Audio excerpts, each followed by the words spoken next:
Guys, welcome to our channel. और आज हम लेके आए नेक सिलाई करने वाली हाफिज कुरान लड़की पर अल्लाह का अजाब आया। ये टाइटल जो है ये बहुत ही स्ट्रेंज है और ये हमें किसी ने एक वीडियो भेजी है कि स्टोरी वीडियो है। ये हमें सुनना होगा ये क्या होता है, बिकॉज नॉर्मली अगर कोई अच्छे से काम कर रहा है और अच्छे से मतलब वो कह रहे हैं हाफिज कुरान भी थी, तो उसके बाद उस पर अल्लाह का अजाब क्यों आया? ऐसा क्या हुआ जो उसने मिस्टेक की है जिससे हमें भी सीख लेनी चाहिए? और हम लोग हमेशा से सुनते हैं कि भगवान जो अच्छे लोग होते हैं उनके साथ ही होते हैं, लेकिन ये अगर अच्छी थी, मतलब नेक थी और इससे अच्छा काम करके ये कमाती थी पैसे या फिर लोगों की मदद वगैरह करती थी, तो फिर इनको अल्लाह ने अपना गुस्सा इनको दिखाया, तो वो हम इस वीडियो से देखेंगे।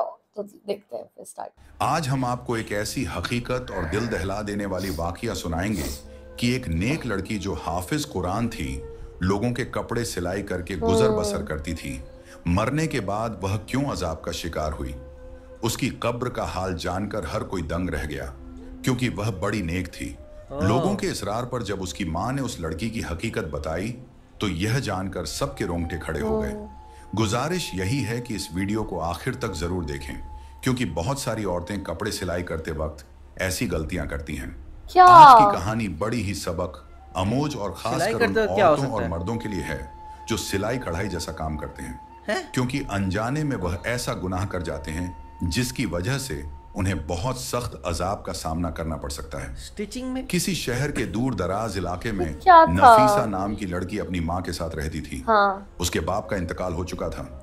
नफीसा की माँ ने नफीसा को कुरान पाक हिफ्स करवाया और स्कूल की तालीम भी दिलवाई और सिलाई भी सिखाई थी, ताकि यह लोगों के कपड़े वगैरह सिलाई करके और कुछ नहीं तो घर का खाना पीना ही चला सके, ठीक है। यानी कि उन माँ बेटी की 2 वक्त की रोटी चल सके।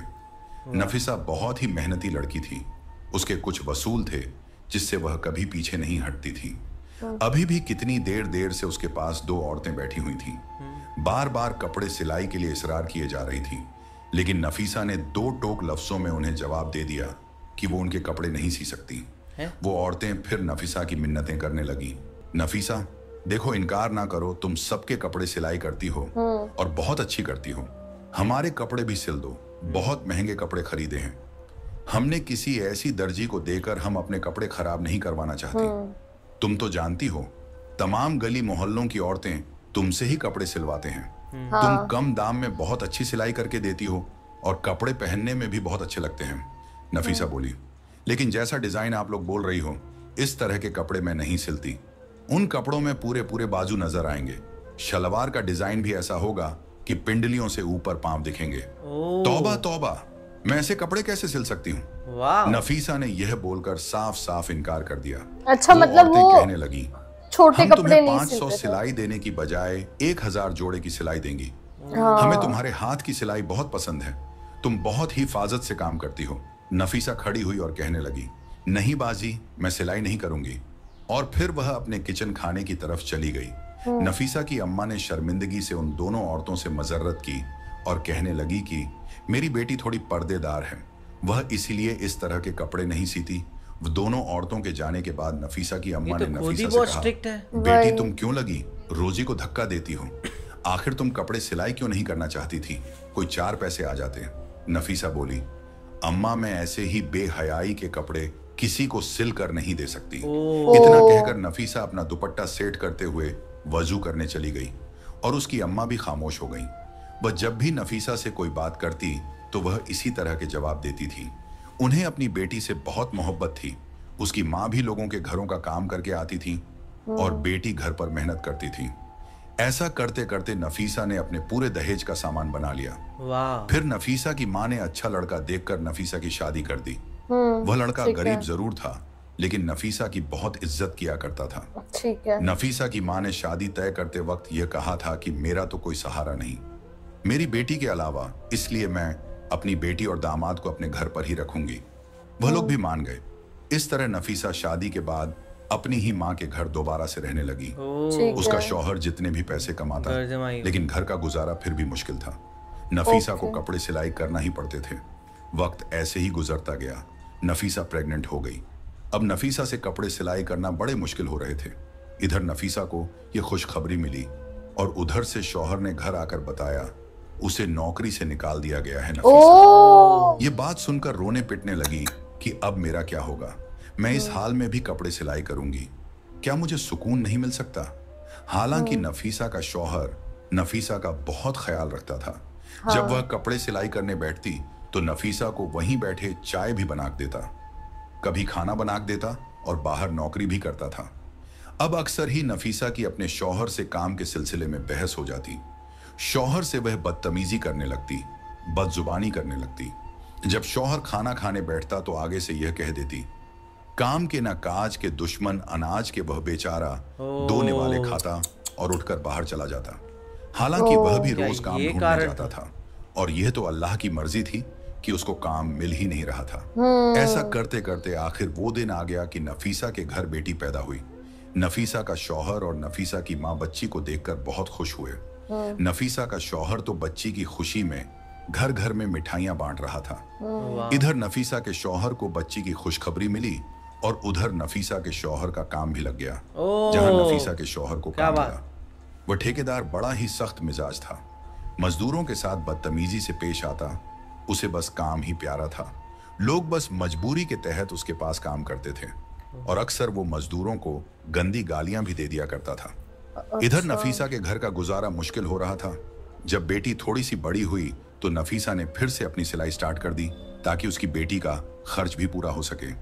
जो भी औरतें कपड़े सिलवा कर ले जाती, उनके कपड़ों में से जो कपड़ा बच जाता वो औरतें उसी को दे देती।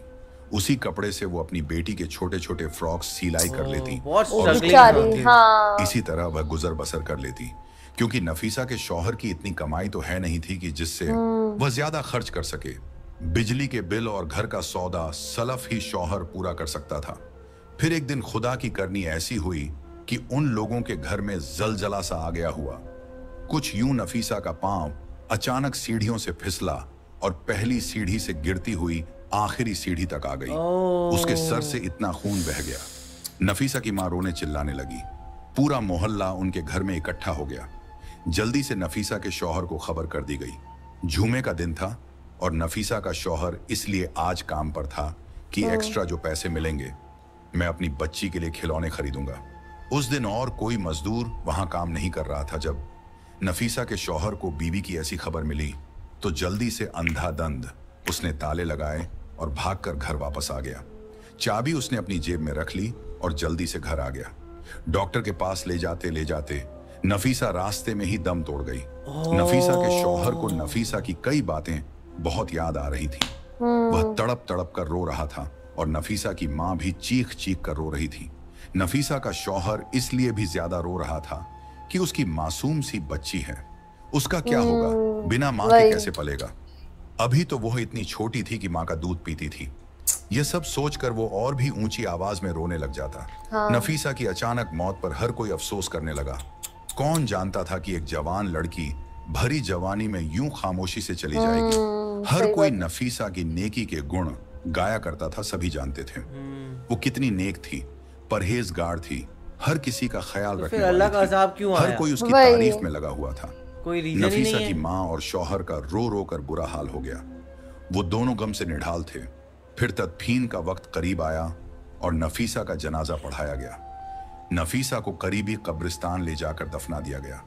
उसे दफनाते वक्त उसका शौहर कब्र के अंदर उतरा था और उसी दौरान उसके जेब में से वह चाबियां निकलकर कब्र के अंदर गिर गई। जहां काम से वह ताले लगाकर आया था, उसके शौहर को इस बात का पता ही न चला। वो घर लौट आया। शाम होते ही सब लोग अपने अपने घरों को चले गए। सबके जाने के बाद घर बिल्कुल वैरान सा हो गया। नफीसा की सिलाई मशीन सामने ही रखी हुई थी, जिसे देखकर उसकी मां बार बार रोने लग जाती, क्योंकि उसको पहले बेवा होने का दुख था और अब बेटी के चले जाने और छोटी नवासी का तन्हा रह जाने का दुख बार बार सता रहा था। नफीसा के शौहर ने नफीसा की मां को संभाला और गोद में अपनी बच्ची को भी बैठाया हुआ था। लेकिन एक मां को कहां करार आना था। जिस बेटी ने मां का बाजू बनाकर दिखा खाया था, वो इतनी अचानक चली गई। नफीसा की मां को तो यकीन ही नहीं आ रहा था। बस नफीसा की मां यही बोले जा रही थी, अभी अभी तो मेरी बेटी कपड़े सिलाई कर रही थी, ये सब क्या हो गया। उसकी मां को किसी भी तरह से यकीन ही नहीं आ रहा था कि उसकी बेटी अब इस दुनिया से जा चुकी है। नफीसा की नन्ही बेटी भी बिलक बिलक कर रो रही थी और नफीसा का शौहर नहीं चाहता था कि वह अगले 2-3 दिन काम पे जाए। वो अपनी बेटी का खूब ख्याल रखना चाहता था और बीवी के गम में बहुत मिडाल था। इसलिए वह मालिक को बताना चाहता था कि मैं अगले 3 दिन काम पर नहीं आऊंगा। जैसे ही नफीसा के शौहर ने जेब को हाथ लगाया तो उसकी जेब में चाबियां नहीं थीं। वो सोच में पड़ गया कि ये आखिर चाबियां कहाँ चली गई। बहुत सोचने के बाद भी उसके दिमाग में आया कि चाबियां तो उसने जेब में ही ये रखी चीज तो थी। कोई कैसे याद कर नफीसा सकता की है। माँ भी अपने दामाद का परेशानी वाला चेहरा देख रही थी। कहने लगी, साबिर बेटा क्या बात है? तब साबिर ने अपनी सास को बताया, माँ जी मेरी जेब में चाबियां थीं, वह पता नहीं कहाँ गिर गई, पता नहीं मस्जिद में गिर गई या कब्रिस्तान में गिर गई। उसी वक्त साबिर के जहन में यह बात आई कि जब वह कब्र के अंदर उतरा था उस वक्त कहीं चाबियां कब्र में तो नहीं गिर गई। हाँ। उसी सोच के आते ही वो बहुत ज्यादा परेशान हो गया, क्योंकि वह ठेकेदार बहुत ही जरीला आदमी था। उसने तो साबिर को छोड़ना नहीं था। जरा सी चाबी के गुम होते ही उसने तो उसकी जान ले लेनी थी, क्योंकि उसको इंसान से ज्यादा उनके काम की फिक्र रहती थी। अभी साबिर यही सोच रहा था कि ठेकेदार का फोन आ गया और उसने कहा, और सुबह बंद काम पर लगाने हैं तो मुझे अभी और इसी वक्त रातों रात चाबियां देकर जाओ, ताकि मैं बाकी के काम पर सुबह सवेरे मजदूरों को लगा सकूं। इतनी बात सुनकर साबिर का हल्क सूख गया। वह यह भी ना कह सका कि चाबियां कहीं घूम गई हैं। उसने बस इतना ही कहा कि मैं आपको चाबियां सवेरे पहुंचा दूंगा। अब उसे रातों रात में ही चाबियां तलाश करनी थी। बहुत सोच विचार करने के बाद उसने कब्रिस्तान का रुख किया। रात के 1 बज रहे थे और नफीसा की बेटी अभी नानी के पास सो रही थी। नफीसा का शौहर रात के 1 बजे ही कब्रिस्तान की तरफ कदम बढ़ाने रात लगा। के 1 उसका बजे दिल घबराहट कब्रिस्तान का शिकार था। वह बहुत ज्यादा परेशान होने नहीं के जाना साथ चाहिए। साथ खौफजदा भी था। इससे पहले वो कभी इतनी रात को कब्रिस्तान नहीं आया था। ये ऑब्वियस सी कब्रिस्तान बात है, गांव घूमने से की कुछ जगह तो दूर है नहीं वाक़या था। कब्रिस्तान। उसे बिल्कुल भी समझ में नहीं आ रहा था कि वो क्या करें, लेकिन यह भी मजबूरी थी। वो कीमती चाबियां थीं, उसने अपनी लापरवाही से गुम कर दी थी, और इन चाबियां को तलाश करते करते वो रात के 2 बजे कब्रिस्तान में पहुंच गया था। 400 एक अजीब सी मौत की वहशत थी। नफीसा के शौहर साबिर का दिल बैठने लगा। शाम को ही उसने अपनी बीवी को जिस कब्र में दफन किया था वह उसके करीब पहुंच गया। फिर उसने पैरों की तरफ से खुदाई शुरू कर दी। उसका मकसद अपनी चाबियां का हसूल था। अभी उसने थोड़ा हिस्सा ही खोदा तो समीर वहां पहुंच गया और गुस्से से कहने लगा, ये तुम क्या कर रहे हो? क्या तुम कोई कफन चोर हो? नफीसा के शौहर ने घबराकर टॉर्च अपने चेहरे की तरफ किया तो गोरख समीर कहने लगा, तुम तो वही हो ना जिसकी बीवी का शाम में इंतकाल हुआ था। नफीसा का शौहर घबराकर कहने लगा, हाँ मैं शाम को अपनी बीवी को यहां दफनाने आया था, लेकिन बीवी को दफनाते हुए कीमती चाबियां मेरी जेब से कब्र में गिर गई हैं, और वह चाबियां मेरे लिए बहुत जरूरी हैं। बड़ा मेहरबानी आप ही मेरी और मदद कर इतनी दो। मिट्टी में ये कहाँ सुनना था मिलेगी? कि वह आदमी जो गोरखन क्या था बता? नफीसा के शौहर की मदद करने लगा। दोनों ने मिलकर बहुत जल्दी अच्छी खासी कब्र खोद ली। गोरखन के साथ मिलने से नफीसा के शौहर का डर भी खत्म हो चुका था और चाबी मिलने की उम्मीद भी जाग उठी थी। कुछ ही देर बाद कब्र पूरी तरह खुल चुकी थी। जब नफीसा के शौहर ने कब्र के अंदर का मंजर देखा तो नफीसा के शौहर के होश उड़ गए। क्या हो गया? गोरखन ने दोबारा से जल्दी जल्दी कब्र में मट्टी डालना शुरू कर दी। ओह, उसके देखा क्या पसीने था छूट रहे वैसे? थे। वो कहने लगा, तुम्हारी बीवी कैसी औरत थी जो इसकी कब्र में ऐसा अजाब हो रहा है? क्या नफीसा हो रहा के था? शौहर को तो खुद भी यकीन नहीं आ रहा था। जो कुछ उसने देखा है वो सच में क्या उसकी बीवी के साथ ही हो रहा था? क्या नफीसा तो बहुत अच्छी और नेक थी। उसकी नेकी का तो हर कोई तारीफ करता था।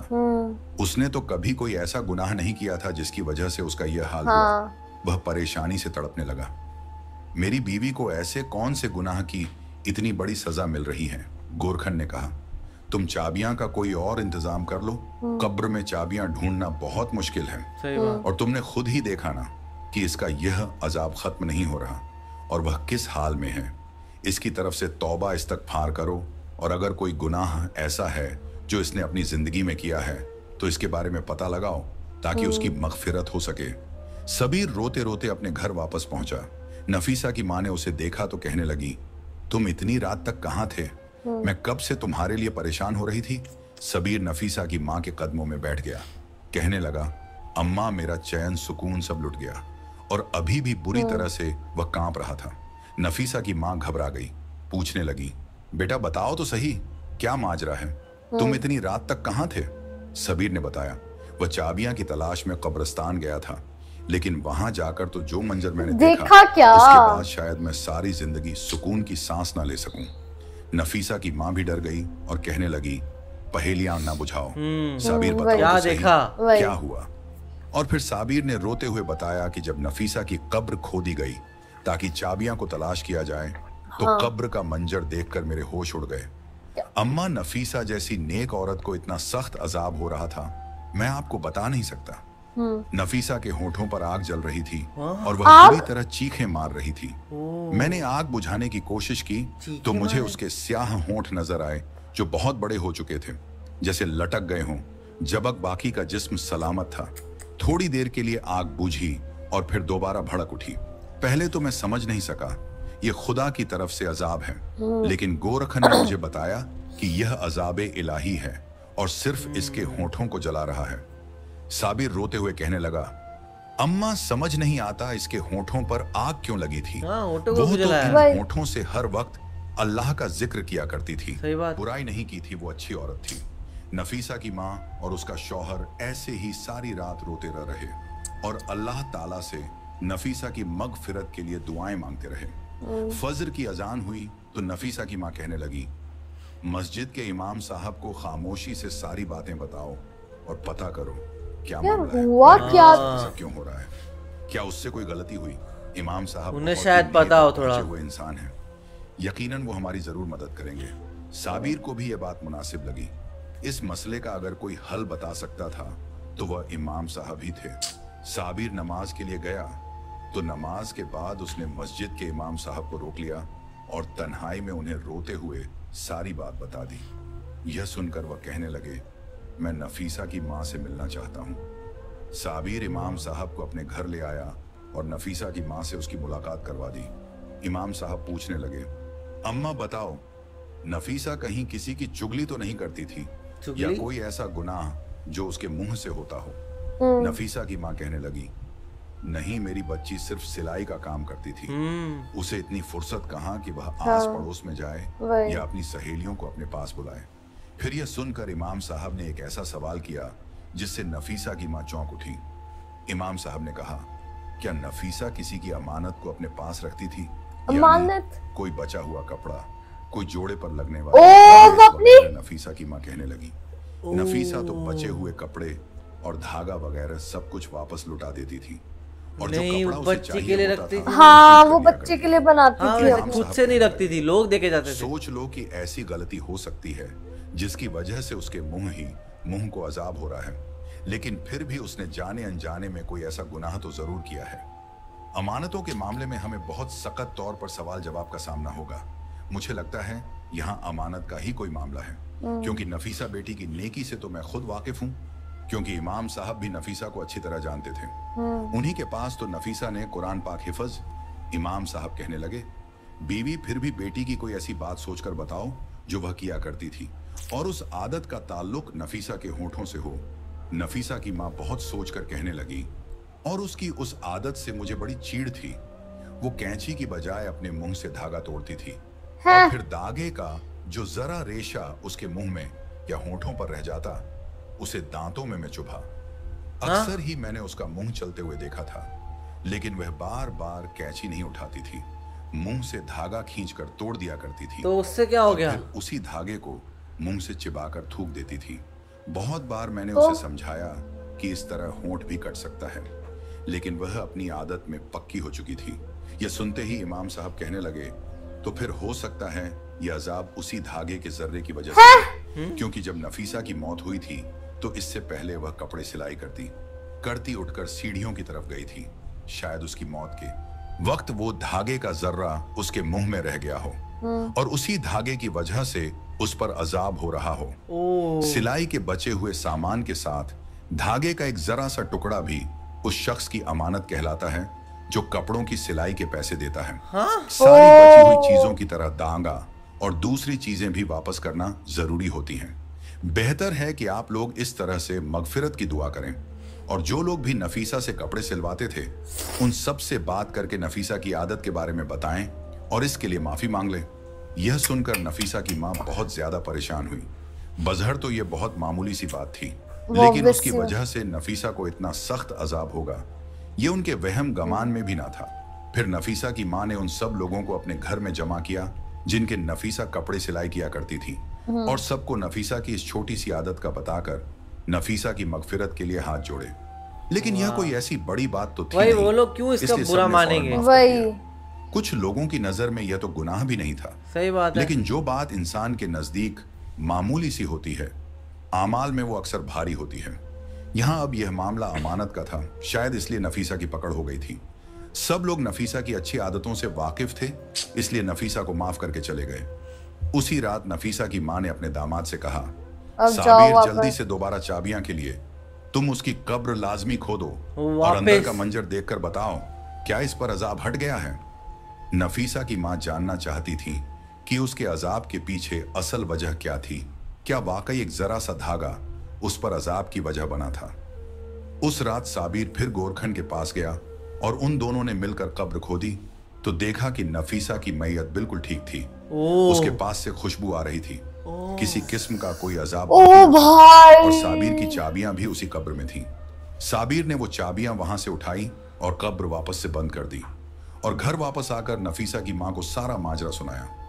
उन्होंने माफ करने पे उसका वो सारा चला गया। उनकी बेटी पर से अजाब इलाही हट गया।